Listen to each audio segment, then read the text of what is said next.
Hi friend, what's up? If you're new here, my name is Swani and I make writing and PR lifestyle videos, and these are my shoes in the background that I forgot to remove, but that's life. Today I'm going to walk you through a pitch that actually the editor said yes to, and then I have an article coming up that's going to be published thanks to this pitch. So I'll walk you through how I made that happen. I made a video last week about pitching press and some of you said to turn it into a series, so your wish is my command. I'm going to turn this into a series because pitching press is something that I'm really good at. I was an editor-in-chief of a digital platform for a few years. I was a publicist for many years, and so I've been able to understand pitching from both sides, and I literally have a course that teaches business owners how to pitch the press. Anyway, that's not the point of this video, and I usually do make my videos like in my little setup over there, over in my in my living room, but today I was like, let me just make it like old school like I used to and sort of teach people how I do it like on my computer. I want to teach you the most important thing to do before your pitch, and that's to figure out exactly what your goals are,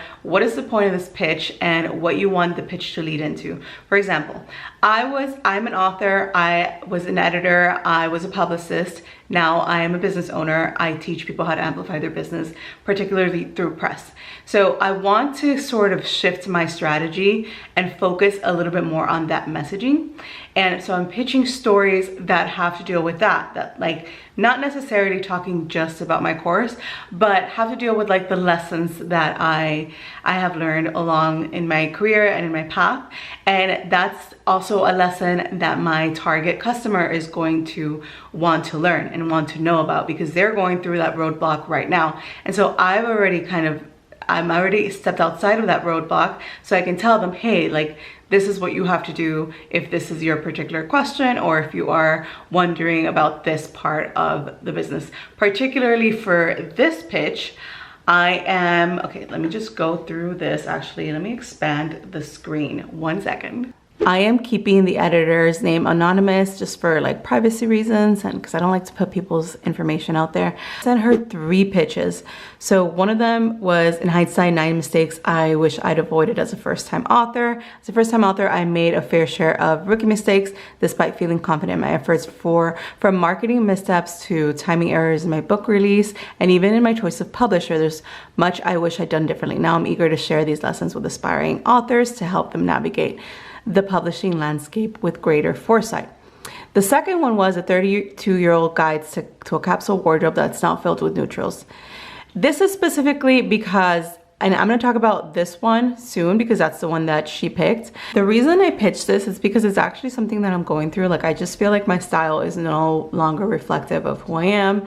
It's tough when you get older, when you get to your 30s, and you're like, who am I? Why am I dressing this way? So I was like, this is actually just a really fun article that I really want to write. Another one was the impact of 100 years of solitude in my writing journey, or 100 years of solitude helped me get closer with my dad and other invaluable life lessons. So this is my favorite novel. I talk about how basically, like, this one's a little longer because I wanted to give her an idea of how I'm connected to the novel, where I learned about it, because I did take a whole course in college about the novel. So I am like, you know, I have more experience than somebody who would just sort of pick up the book and read it. Not more experience, but like I look at it from a different lens. And so and then there's also like me and my father's connection. So I thought of like the connection that I have with literature and my father for Father's Day would be something that maybe would be something that would incentivize her to say yes to the pitch. And that's something that I talk about a lot, like connecting it to something, to a trending date, a trending moment. Maybe it's a trending, like, you know, Father's Day, or maybe it's like summer season. You know, why are you sending this pitch at this time, and how can the editor benefit from publishing the story at this time? Let's talk about the 9 mistakes I wish I'd avoided as a first-time Latina author. This is for a Latina publication, so I wanted to add in there Latina author. If it wasn't for a Latina publication, I would just put first-time author. So it just depends on who you're pitching and what their audience is. So you really have to keep this in mind when you're writing a pitch. But within the lessons that, by the time, I don't think it'll be published by the time that I post this video, but I'll share it on my Instagram, so be sure to follow me on there, and I'll talk a little bit more about it on my Instagram. But inside the article, I talk about marketing and timing, and how that was like a one of the biggest learning opportunities that I had when it comes to my book, which is like a lot of the timing I felt like I got wrong, and I didn't have anybody to like really guide me. Actually, that's not true, because I did take a course on it. I just sort of like rushed into it, and I could have taken a lot more time to give it a little bit more of a strategic thought process. So because I talk about marketing and the marketing and the social media and doing the PR for the book, I teach business owners how to do that for themselves. Like, if you have any sort of business, but if you're an author and you have no idea how to pitch your book to editors, and you don't have a budget to hire a publicist or anyone who can do that for you, you can take my course and you can learn how to write your own guest post. You can learn how to pitch your book into roundups and listicles, and you can learn how to do that strategically. And you also get a one-on-one session with me. At the time that I'm posting this, you still get a one-on-one session with me, but that might change any minute. So if you are interested in that, actually book now, because right now you still get a bonus one-on-one session with me. But that's not the point of this. The point is that now I help authors and I help people navigate this process. So of course I wrote about that in the article too. So let me explain why this is such a huge win for me. Number one, because I wrote the story, so I am getting paid for the story. I'm getting paid as a writer.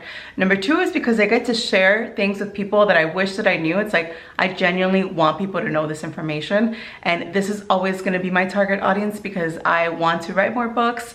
I want to work with Latinas. I want to work with all sorts of business owners. Three is because I got to really organically integrate what I do now into this story. Like in my marketing section, I said, if you need help with this, I can help you. So I got to like organically just write about that, and it wasn't too forced. I'm not talking directly about my courses. I'm not trying to sell anybody on anything. I'm just saying, hey, here's my experience. I didn't know this then, I know it now, and I can help you now. And that's it. And so that's how you sort of always want to approach pitching. Like, how can you add value? How can you help? How is their audience gonna benefit from this article or from the book you're selling or whatever it is that you're selling? It's more about like adding value and giving good content instead of just selling. Like, the selling sort of happens more organically. This video, I really wanted to get this message across. A lot of people just pitch their products directly, and editors don't want just the product directly. They want a story behind it. They want to hear storytelling. And that's something that I also teach in my course. It's something that I place a lot of emphasis and time in, because that's what's actually going to get you coverage. That's what's actually going to get you long-term relationships with editors. If you understand how to tell a story, you can tell any story moving forward. You don't even have to talk about your product. You just talk about your story, and then people are immediately interested in what you have to offer and how you can help them. All right, I hope this video was informative. I hope you got a lot from it. I'm sorry that I'm like holding the camera the whole time. I just wanted to pick up the camera and just do it in real time and just walk you through it, like, you know, as I'm here. Sorry I didn't post a video last week. I have a kidney stone right now, which is awful, and TMI, I have posted it everywhere on the internet. Like, that's my new personality now, that I have a kidney stone.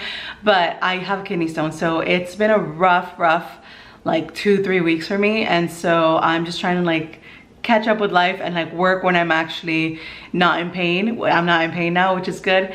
And anyway, I hope you like this video. I always have a pitching guide. It's free. I always have a free course, mini course on how you can get free press today. So if you have a business, if you are a client, if you have clients, if you are a writer, take the course, get the free stuff. And yeah, and I'll see you back here next time. Thanks for watching.